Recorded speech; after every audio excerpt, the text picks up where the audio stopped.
많은 사람들이 인생의 진실을 찾아 헤매죠. 도대체 인생이 뭐냐 하는 것입니다. 그리고 도대체 내 인생은 또 왜 이렇느냐 그런 것이죠. 그런 물음을 많이 가지고 있습니다.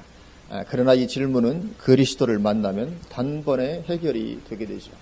우리가 그리스도를 만나면 인생 문제의 근본 원인을 알게 됩니다.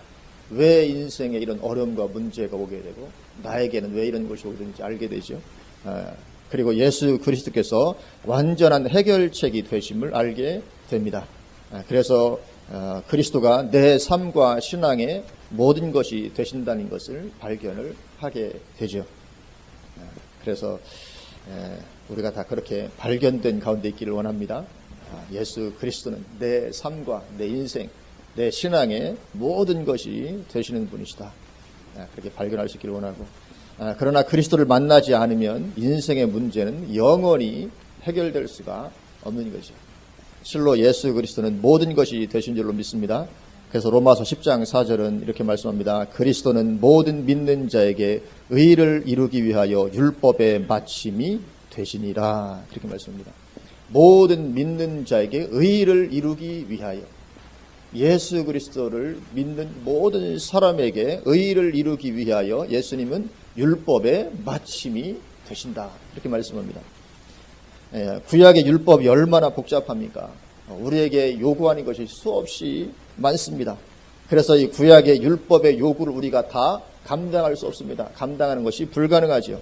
그래서 구약의 율법은 마침내는 우리를 죄인으로 드러나게 만듭니다. 도저히 구원받을 수 없는 죄인임을 깨닫게 만드는 것이죠. 그러나 그 율법은 그리스도로 마침이 된다는 것입니다. 그래서 그리스도를 깨달으면 구약 율법 전체를 마친 것이 됩니다. 그리스도를 깨닫기만 하면 구약 율법 전체가 맞춰지게 되는 것이죠. 놀라운 은혜죠. 율법이 요구하는 모든 의의를 이루게 되는 것입니다. 그래서 그리스도는 모든 믿는 자에게 의의를 이루기 위하여, 무슨 의입니까? 구약의 율법이 요구하는 그 의의를 이루기 위하여 마침이 된다. 그렇게 말씀을 하고 있습니다. 그래서 율법이 요구하는 모든 의의를 예수 그리스도를 믿음으로 말미암아 우리가 이루게 되는 것입니다. 또 요한계시록 22장 13절에서도 주님은 말씀하시기를 나는 알파와 오메가요 처음과 마지막이요 시작과 마침이라. 그렇게 말씀하고 있습니다. 이것은 내가 모든 것이 된다, 그런 의미입니다. 나는 알파와 오메가요 처음과 시작이요 마지막이요 시작과 마침이라. 그 사이에 모든 것이 다 들어가 있잖아요. 그렇죠? 처음과 마지막, 그 안에는 모든 것이 다 있는 것이죠. 나는 처음이고 마지막이다. 이 모든 것. 나는 모든 것이다. 그런 의미죠. 예수님이 모든 것입니다. 그래서 우리가 그러하신 그리스도를 정말로 발견하고 우리가 그 속에 들어갈 수 있기를 주님의 이름으로 축원을 드립니다. 정말 발견해야 됩니다. 예수 그리스도가 모든 것이구나. 그래서 사도 바울도 그리스도를 발견하고 그 속에 들어가니 그리스도가 모든 것이 되기 때문에 다른 어떤 것에도 눈을 두지 않게 되었죠. 빌립보서 3장 7절에서 9절에 그러나 무엇이든지 내게 유익하던 것을 내가 그리스도를 위하여 다 해로 여길 뿐더러. 내게 유익하던 것입니다. 무엇이든지, 모든 것을 말하는 거지. 무엇이든지 내게 유익하던 것을 내가 그리스도를 위하여 다 해로 여길 뿐더러 또한 모든 것을 해로 여김은, 사도 바울은 그리스도 외에는 다 해로 여겼다는 거죠. 그리스도 외에는 내가 모든 걸 내가 다 해로 여긴다, 해롭게 생각한다. 해로 여김은 내 주 그리스도 예수를 아는 지식이 가장 고상하기 때문이라 내가 그를 위하여 모든 것을 잃어버리고. 대단하죠. 이 정도로 발견될 수 있으면 좋겠습니다. 예수 그리스도를 정말로 발견하고 나니까 예수 그리스도 외에는 그 어떤 것도 모든 다 나에게 해가 되는 것들일 뿐이고, 그래서 내가 그 모든 것을 내가 잃어버리고 배설물로 여긴다. 그렇게 하는 것은 그리스도를 얻고 그 안에서 발견되려 함이. 그렇게 말씀합니다. 내가 그리스도를 얻고 그 안에서 발견되기 위해서 내가 모든 것을 잃어버리고 배설물로 여기고 내가 해로 여긴다. 그렇게 말씀을 하고 있습니다. 그래서 오늘날의 지식도 그리스도를 위하여 사는데 얼마나 해가 되는 때가 많은지 모릅니다. 오늘날 지식을 갖기 위해서, 왜냐하면 지식은 힘이고 그것이 나의 미래를 보장해줄 어떤 그런 것이기 때문에 지식을 얻기 위해서 무진 애를 쓰지만 사실은 그 지식들이 그리스도를 위하여 사는 데는 얼마나 해가 되는 때가 많은지 모르는 것입니다. 많이 쌓은 세상 지식이 세상 지식뿐만 아니라 신학 지식조차도 많은 경우에 그리스도를 아는 데에 방해가 되죠. 그래서 가장 믿음 없는 사람이 신학교 교수들이다 이런 말도 있습니다. 신학 지식이 오히려 그리스도를 아는데 방해가 되는 경우가 너무 많은 것이죠. 사도 바울도 마찬가지죠. 사도 바울이 쌓았던 그 많은 지식들 거기에는 신학 지식이 대단히 많은 부분을 차지하고 있었죠. 그러나 그것이 그리스도를 아는데 그에게는 방해거리가 되었던 것입니다. 그래서 이 당대 최고의 지식을 가지고 있었던 사도 바울이 예수 믿는 사람을 잡아 죽이는 그런 가운데 있게 되었죠. 그러나 이 하나님의 극적인 역사하심으로 사도 바울이 그리스도를 발견하게 되죠. 그러고 나니까 이제 다른 것에는 눈을 두지 않게 되는 것입니다. 그리스도가 모든 것이 됨을 깨닫게 된 것이죠. 다른 지식들은 그리스도를 얻고 그 안에서 발견되게 하는데 방해가 되더라는 것입니다. 그래서 이 사도 바울 같이 우리가 그런 정도로 그리스도를 발견하게 되기를 주님의 이름으로 축원을 드립니다. 근데 이 그리스도를 깨닫고 발견한 정도도 사람마다 다 다르잖아요. 정말 완전하게 우리가 예수 그리스도를 깨닫게 되기를 원합니다. 그래서 우리가 정말 그렇게 그리스도를 발견하고 깨닫고 그 속에 들어가면 하나님은 그러한 사람은 완전히 책임지십니다. 완전히 깨달으면 완전히 책임지십니다. 완전히 맡기면 완전히 책임지십니다. 잠언 16장 3절에 너의 행사를 여호와께 맡기라 그리하면 내가 경영하는 것이 이루어지리라 그렇게 말씀하십니다. 너의 행사를 여호와께 맡기라 그리하면 내가 경영하는 것이 이루어지리라. 우리가 경영하는 것이 왜 잘 안 이루어집니까? 잘 안 맡기니까. 완전히 맡겨버리면 완전히 하나님께 해결해 줬을 텐데 우리는 완전히 안 맡깁니다. 왜요? 하나님이 그렇게 안 믿어지니까. 결국은 그리스도를 그만큼 발견하지 못한 것입니다. 그리스도가 처음과 시작이요 모든 것이 되시구나. 발견하고 완전히 맡기면 하나님께서 완전히 역사하실 텐데 우리의 어떤 그런 발견이 부족한 거죠. 또 마태복음 6장 33절에도 너희는 먼저 그의 나라와 그의 의를 구하라 그리하면 이 모든 것을 너희에게 더하시리라. 이건 완전히 책임져 주신다 그런 말입니다. 완전히 내가 책임져 주겠다. 먼저 그의 나라와 의를 한번 구해봐라. 그럼 내가 완전히 책임진다. 그런 의미죠. 주님께 맡기면 주님께서 완전히 책임을 져 주시는 것입니다. 물론 주님께서 완전히 책임을 져 주신다는 그 말에 대해서는 우리가 좀 잘 이해할 필요는 있습니다. 완전히 책임져 주신다는 이 말은 하나님께서 완전히 책임져 주시니까 어떠한 난관에도 부딪힘 없이 모든 것이 술술 순조롭게 잘 풀리기만 할 것이다. 그런 의미가 아닙니다. 그렇게 받아들이면 상당히 시험될 수 있게 되죠. 예를 들어서 아브라함이 하나님의 부르심을 받았을 때 아브라함은 갈 바를 알지 못하였지만 하나님만을 전적으로 의지하여 가나안 땅으로 이주합니다. 갈 바를 알지 못했지만 이주하죠. 왜요? 하나님을 전적으로 의지하고 하나님 말씀하셨으니까 전적으로 의지하고 가나안 땅으로 이주합니다. 그러나 가나안 땅으로 이주해서 거기에서 제일 먼저 맞닥뜨린 상황이 뭐죠? 그것은 심한 기근이었습니다. 너무 힘들어서 애굽으로 약속의 땅을 떠나서 애굽으로 옮겨가야 할 만큼 심한 기근이었습니다. 하나님께서 전적으로 책임져 주시는 그런 자리로 나아갔음에도 불구하고 심한 기근이 아브라함을 피해가지 않았다는 거죠. 똑같이 심한 기근을 맞이하게 되고 그래서 옮겨야 될 만큼 그래서 이 하나님께서 완전히 책임져 주신다고 해서 기근을 아예 만나지 않게 되는 그런 것을 말하는 것은 아니죠. 또 출애굽한 이스라엘 백성들도 역시 마찬가지죠. 이스라엘 백성들은 하나님의 엄청난 역사하심과 함께하심 가운데 애굽을 나왔고 홍해를 건넜습니다. 그런 이스라엘 백성들이 얼마나 기쁨이 충만했겠습니까? 홍해를 건너고 나서 미리암이 막 소고를 치며 노래를 부르죠. 미리암만 그랬겠습니까? 온 이스라엘 백성들이 아마 거기서 얼마나 즐겁고 기뻐하고 감사가 넘치고 그래서 이제 하나님께서 완전히 책임져 주실 것이었습니다. 야, 이제 이 하나님, 야, 엄청나다. 그래서 그들에게는 아마 홍해를 건넌 직후에는 그들은 하나님을 전적으로 의지하는 마음이 가득했을 것입니다. 안 그렇겠습니까? 그 엄청난 기적을 경험했는데 하나님께서 인도의 내시들이만 이렇게 엄청나게 함께 하시는구나. 낮에는 구름 기둥으로 밤에는 불 기둥으로 막 홍해를 가르시고 막 이런 일들 하니까요. 그래서 이제 하나님께서 완전히 책임져 주실 것이었습니다. 그러나 홍해를 건너자마자 곧바로 닥친 상황이 무엇입니까? 가장 첫 번째로 맞이했던 것. 그것은 사흘길을 걸어도 물 있는 곳을 발견하지 못하는 것이었습니다.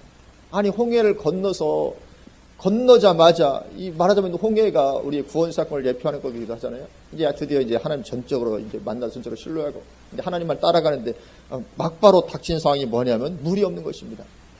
아니, 이 광야길을 사흘을 걸어도 물이 발견되지 않습니다. 그러면 사람이 어떻게 되겠습니까? 사흘 동안이나 물이 없으면 갈증으로 목이 타들어가죠. 그럴 뿐만 아니라 물이 없으니 음식을 해 먹을 수도 없습니다. 뭐 밥도 못하죠. 뭐 빵을 먹는다 할지도 뭐 반죽을 해야 되는데 뭐 물이 없으면 아무것도 못하는 것이죠. 우리는 뭐 하루만 물이 없어도 감당을 못할 텐데 사흘이나 물이 없으니까요. 그렇게 사흘 동안 물 없는 그런 갈증 가운데 있다 드디어 오아시스를 만납니다. 드디어 물을 발견하죠. 아마 함성을 지르며 반가워했을 것입니다. 얼마나, 야, 물이다. 아마 첫 번째 발견한 사람이 그랬을 거죠. 야, 물이다. 얼마나 함성을 질렀을까. 그래서 이 물을 마시려고 보니까 그런데 그 물에 독이 있어서 마실 수가 없는 것입니다. 그런 상황이 되면 정말 뭐가 엄청 갈급해서 드디어 만났는데 그것이 아니었을 때는 완전히 낙심하죠. 차라리 안 만났으면 그래도 낫습니다. 그냥 물음 상태 진행되면 그래도 낫는데 드디어 만났다고 생각했는데 그게 아니었을 경우는 완전히 이것은 뭐 주저앉게 되는 것이죠. 완전히 낙심하고 좌절하게 되는 것입니다. 그래서 이스라엘 백성들은 불과 3일 전까지만 해도 은혜와 감사가 넘치고 기쁨이 넘치고 충만하고 그랬었는데 사흘 만에 그 모든 기쁨과 함성이 원망으로 바뀌게 되죠. 사흘 만에 그렇게 되는 것입니다. 그래서 이러한 상황들을 만나지 않는 것이 아니라는 것이죠. 그리스도가 모든 것이 되시지만 때로 이런 어려움의 시기를 만나기도 하는 것입니다. 그래서 그 기간이 사흘이 될 수도 있고 3년이 될 수도 있고 어쩌면 더 긴 시간이 될 수 있죠. 모세처럼 어쩌면 40년을 광야에 있었을지도 모릅니다. 그래서 그리스도가 모든 것이 되시지만 이런 어려움의 시기를 우리가 만날 수 있다는 것이죠. 그래서 하나님은 나뭇가지 하나를 던져 넣어서 해결이 되게 하십니다. 나뭇가지 하나, 하나님께서 지신 나무를 집어넣으니까 금방 물이 변해서 마실 수 있는 물이 되죠. 그래서 해결책이 없는 게 아닙니다.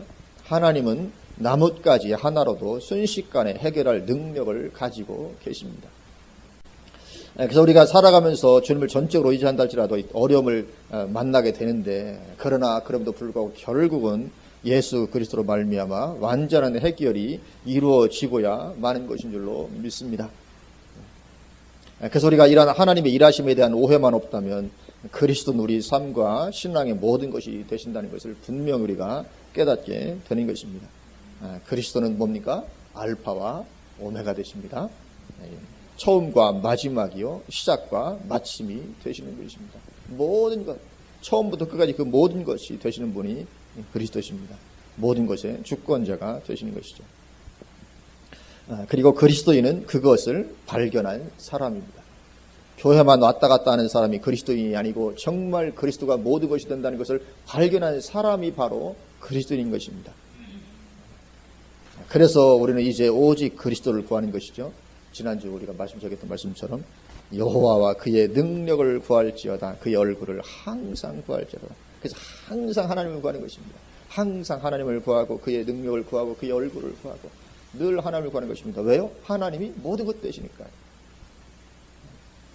그렇게 하나님을 항상 구하고 그러면서 우리는 하나님의 성령과 능력으로 충만해지게 되는 것입니다. 왜요? 항상 구하니까. 항상 여호와와 그의 능력을 구하고 그의 얼굴을 구하니까 하나님의 성령과 능력으로 충만해질 수밖에 없는 것이죠. 우리가 구하면 주님께서 우리에게 오시기 때문에 그렇습니다. 누가복음 11장 13절에 너희가 악할지라도 좋은 것을 자식에게 줄 줄 알거든 하물며 너희 하늘 아버지께서 구하는 자에게 성령을 주시지 않겠느냐 하시니라. 아멘. 그렇게 성령으로 충만하게 되는 것입니다. 성령으로 충만하게 된다는 것은 능력으로 충만하게 된다는 말과 같은 것입니다.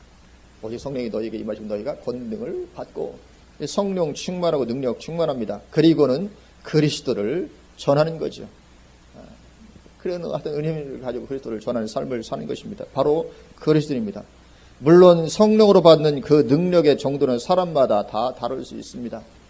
아까도 말씀드렸던 것처럼 어떤 사람은 5달란트를 받아가집니다. 어떤 사람은 2달란트밖에 없습니다.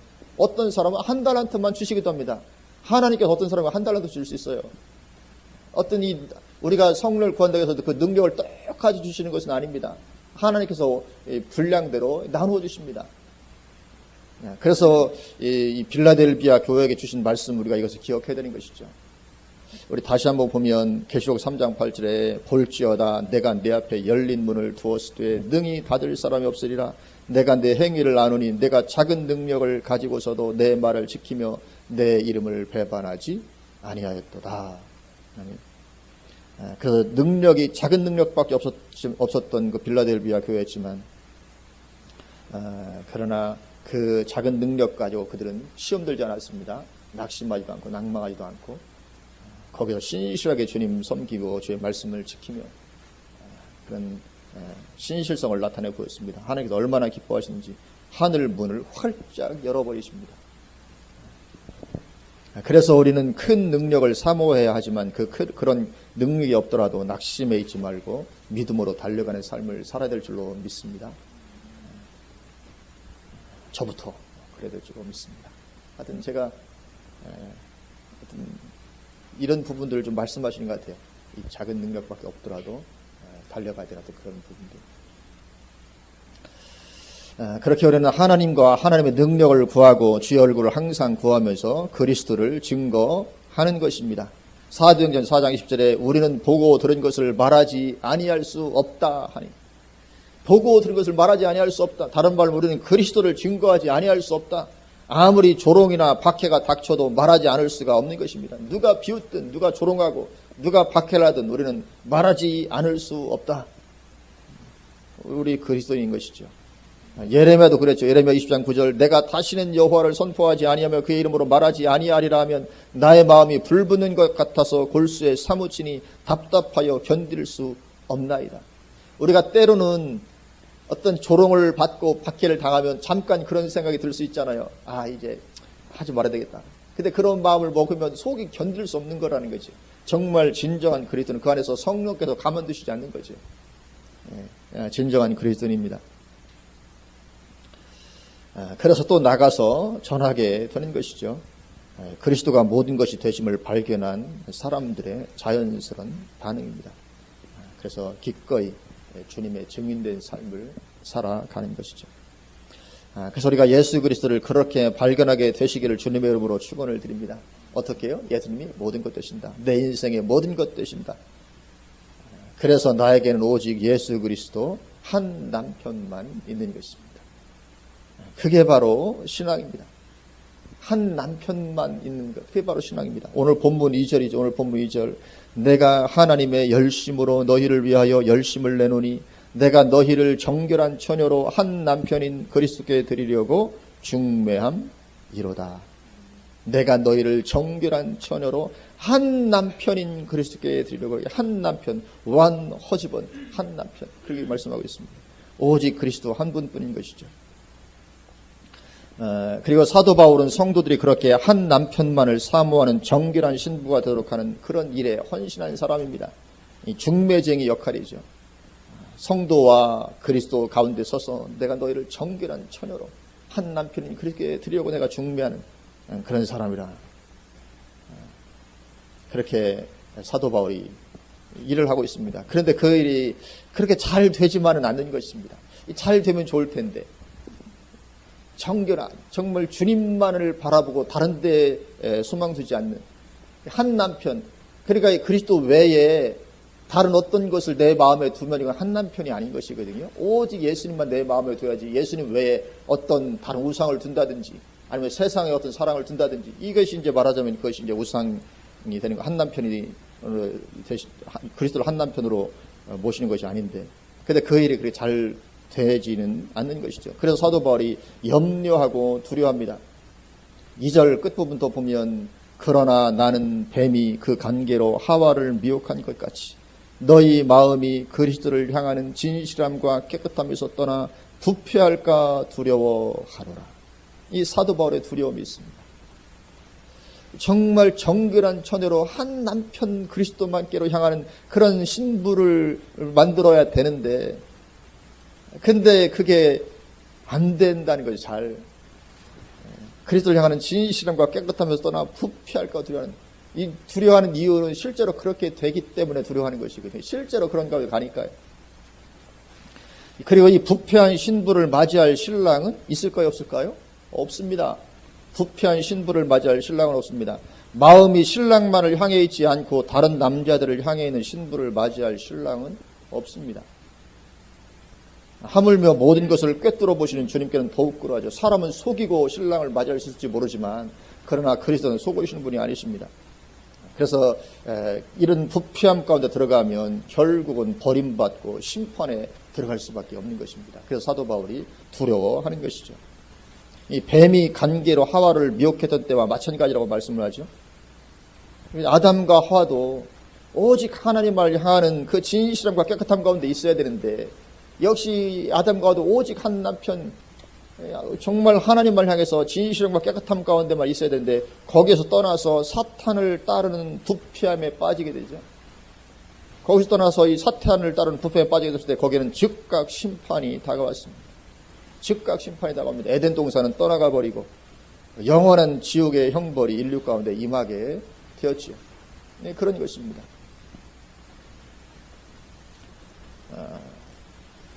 그렇다고 해서 아담과 하와가 대단히 사탄을 좋아해서 정말 따라가고 그랬던 것은 아닌데, 그죠? 그러니까 우리가 정말 오직 하나님 그리스도께만 향하는 신앙이 얼마나 중요한지 모르는 것입니다. 그런데 이런 뱀이 간계로 하와를 미혹했던 때와 마찬가지인 그런 일들이 지금도 그대로 이루어지고 있다는 거죠. 4절에 만일 누가 가서 우리가 전파하지 아니한 다른 예수를 전파하거나 혹은 너희가 받지 아니한 다른 영을 받게 하거나 혹은 너희가 받지 아니한 다른 복음을 받게 할 때에는 너희가 잘 용납하는구나. 쉽게 그렇게 해버리더라는 거죠. 너무나도 쉽게 변질되더라는 것이죠. 그래서 신랑이 쉽게 변질되고 부패하게 되는 것이죠. 이런 일이 너무나도 쉽게 일어난다는 것입니다. 그리스도인들 가운데서, 교회들 가운데서 너무나도 쉽게 이렇게 다른 예수 받고 다른 영을 받고 다른 복음을 받아들이는 이런 일이 너무나도 쉽게 벌어진다는 거죠. 여기서 4절에서 말하는 이 당시에 다른 예수, 다른 영, 다른 복음이 구체적으로 어떤 것이었는지는 주석가들도 명확히는 잘 모르겠다고 얘기를 합니다. 그 당시 상황에서 무엇을 말하는 것인지. 그러나 오늘날에도 이렇게 부패한 현상을 우리가 얼마든지 발견할 수 있습니다. 성경에서 말씀하는 예수와 다른 예수를 믿는 경우가 많죠. 영혼 구원이 아니라 사회적 약자를 해방하러 오신 예수로 믿는 사람도 많습니다. 오늘날에 보면 이 다른 예수입니다.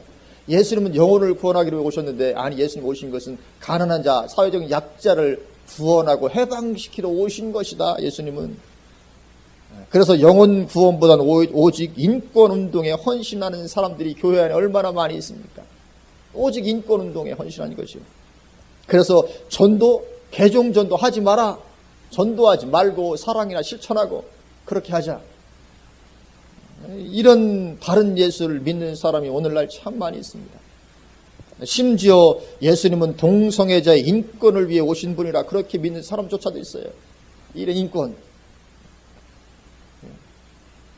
그래서 다른 예수를 받아들이는 이 경우가 오늘날에도 많이 있습니다. 또 다른 영을 받게 하기도 하죠. 다른 영을 받게 한다. 누가 그렇게 합니까? 거짓된 하나님의 종들이 그렇게 하는 거죠. 거짓된 하나님의 종들에 의해서 그렇게 이루어집니다.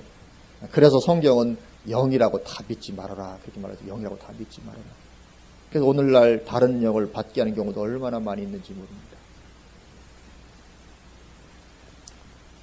또 다른 복음을 받게 하기도 하는 거죠. 예수 외에도 구원 받을 수 있다는 다른 복음도 지금 인기를 끌어가고 있습니다. 꼭 예수만 구원이냐? 그렇지 않다. 그런 생각 가지고 있는 목사님들도 오늘날 많이 있습니다. 성도들이 두려워서 공개적으로 말은 하지 않을지라도 속으로는 그런 마음을 가지고 있는 목회자들이 상당히 많이 있습니다. 다른 곳에도 구원이 있을 수 있다. 산에 올라가는 길이 꼭 한 길만 있는 것이냐? 여러 길이 있는 것이지. 그러나 정상에 가면 다 만나는 것처럼 다른 종교들은 다 구원이 있다. 이렇게 받아들이는 사람들이 많이 있죠. 그렇게 변질과 부패를 향해 쉽게 나아가는 것입니다. 다른 예수를 받아들이고 다른 영을 받아들이고 다른 복음을 받아들이고 그러다 마침내 그 끝은 배교에 이르게 되는 것입니다. 데살로니가후서 2장 3절 먼저 누가 어떻게 하여도 너희가 미혹되지 말라. 먼저 배교하는 일이 있고 저 불법의 사람 곧 멸망의 아들이 나타나기 전에는 그 날이 이르지 아니하리니. 먼저 배교하는 일이 있을 것이다. 제가 이번에 개북하면서 갔다 오면서 홍교사님 그 강의를 들으면서 어떤 생각이 들었냐면 저분도 요한계시록 가지고 먹고 사시는구나. 뭐 늘 계시록 얘기만 하다 끝난 것처럼 모든 게 다 거기 계시록에서 다. 한편으로는 내가 계시록을 접하게 된 것이 얼마나 하나님 은혜와 축복인지 모르겠다. 이런 생각이 한편으로 들었거든요. 그때 한 6, 7년, 5, 6년 됐나요 이제. 참 계시록을 주님께서 이렇게 보게 하신 것이 참 감사해요.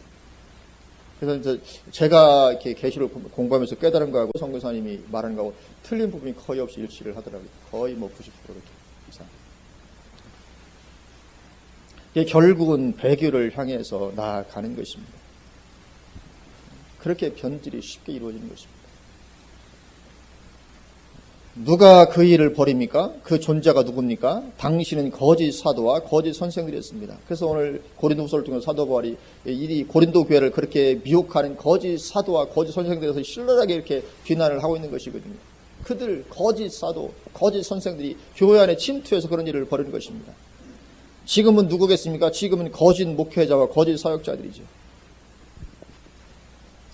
오늘 본문 13절에서부터 15절에 이렇게 말씀합니다. 그런 사람들은 거짓 사도요 속이는 일꾼이니 자기를 그리스도의 사도로 가장하는 자들이니라. 이것은 이상한 일이 아니니라. 사탄도 자기를 광명의 전사로 가장하나니 그러므로 사탄의 일꾼들도 자기를 의의 일꾼으로 가장하는 것이 또한 대단한 일이 아니니라. 그들의 마지막은 그 행위대로 되리라. 이 거짓 사도 속이는 일꾼, 그러나 그리스도의 사도로 가장하고 교회 안에서는 정말 진짜 그리스도의 사도인 것처럼 진짜보다 더 진짜 같은 모습으로 그렇게 역사하는 것입니다. 그러니까 성도들이 다 그냥 미혹되고 넘어가서 결국 빗나가고. 그러니까 고린도 교회 같은 경우는 그들의 미혹되니까 어디까지 나갑니까? 사도 바울을 향해서 바울 저 가짜야 이렇게까지 나갑니다. 얼마나 거짓 선생들의 말을 이렇게 빠져들었으면 거기 빠져가지고 사도 바울 당신 가짜도 저 가짜고 이게 진짜다. 그래서 여기 보면 오늘 본문 11절 11장 쭉 보면 이제 사도 바울이 16절 보면 내가 다시 말하노니 누구든지 나를 어리석은 자로 여기지 말라. 만일 그러하더라도 내가 조금 자랑할 수 있도록 어리석은 자로 받으라. 왜냐하면 자기 자랑하는 것은 잘못이잖아요. 사도 바울도 알고 있거든요. 그래서 나를 자랑하면 절대로 안 되는데 그런데 나를 가짜라고 하니까 할 수 없이 자랑할 수밖에 없는 상황까지 처한 것입니다. 그러니까 이제 자기를 쭉 변론합니다. 쭉 변론하고 내가 이렇게 고생했고 내가 이래서 사도가 진짜 사도가 맞고 이렇게 자신이 계속 자랑할 수밖에 없습니다. 왜냐하면 사람들이 당신 가짜다 이제 사도 바울을 이렇게 하니까요. 그런 정도로 미혹되고 변질되고 신앙이 잘못 나갔던 그런 고린도 교회입니다. 마찬가지입니다. 지금도 이런 수많은 거짓 목회자들이 교회 안에 있는 것입니다.